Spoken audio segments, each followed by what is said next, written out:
Hello and welcome to this answer explanation video.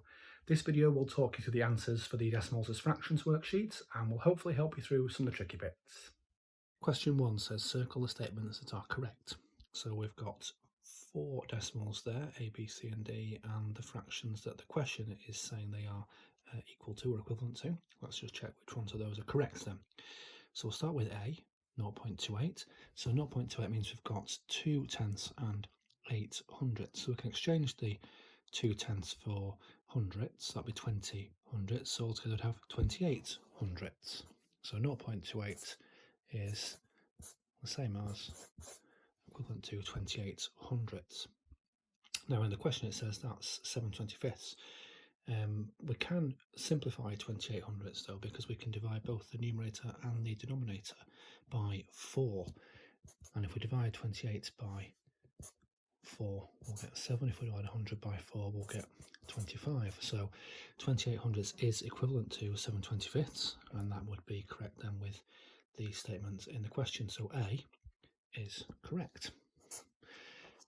B, we have 0.06, so we have 6 hundredths.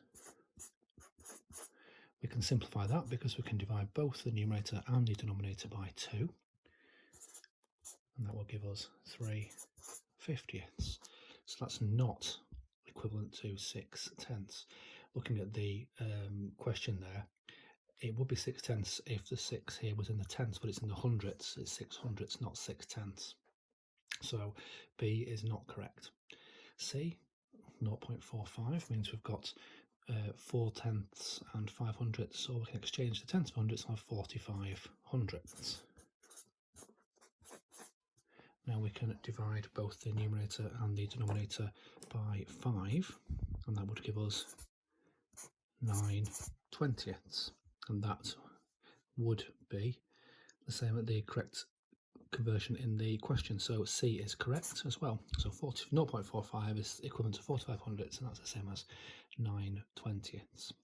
D, we have 0.37, and that means we've got 37 hundredths. When we exchange the tenths for hundredths, we'll have 37 hundredths.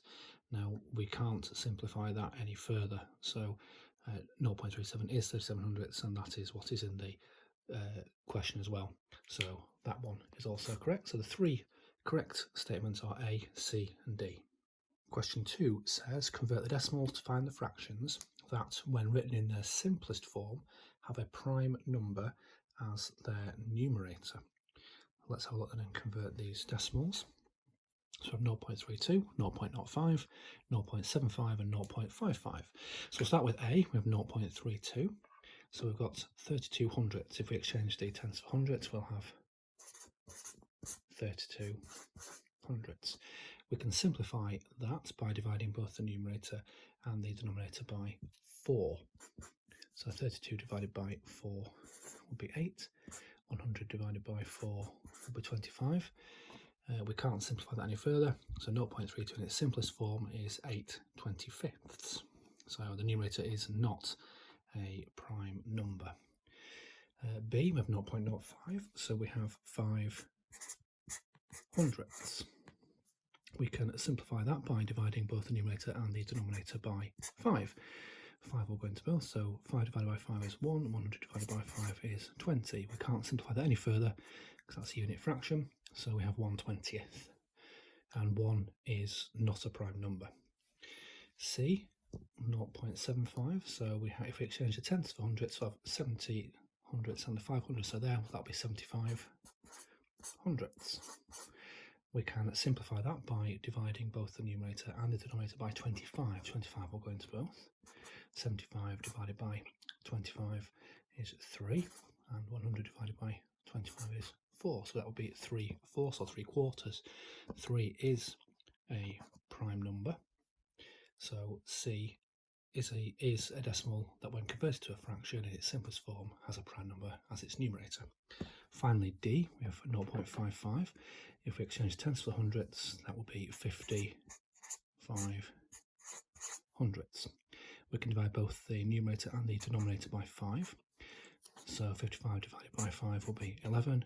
100 divided by 5 will be 20, so that's 11/20, and 11 is a prime number. So C and D are the two decimals that, when converted to fractions in their simplest form, have prime numbers as their numerator. Question 3 says, Devin and Rian are discussing converting decimals into fractions, and they've got 0.15. Devin says 0.15 as a fraction is 1500ths, and Rian says 0.15 as a fraction is 3/20ths. Who is correct? Explain your reasoning. Let's have a look then. Let's convert 0.15 into a fraction. So we have 1/10 and 500ths.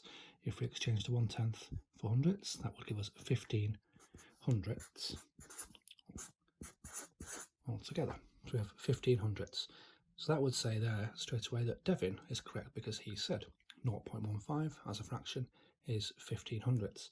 So why might Rian think that it's 3/20ths? If we look at 1500ths, we can simplify this fraction. We can divide both the numerator and the denominator by 5. And if we do that, 15 divided by 5 is 3. 100 divided by 5 is 20. So 1500ths simplified in its simplest form is 3/20ths. So in fact, both of them are correct. That was a video for the answers for the decimals as fractions worksheet from Classroom Secrets. If you want to watch a video tutorial, links the skills in this worksheet, you can go to kids.classroomsecrets.co.uk, or for more resource links this skill, you can go to classroomsecrets.co.uk.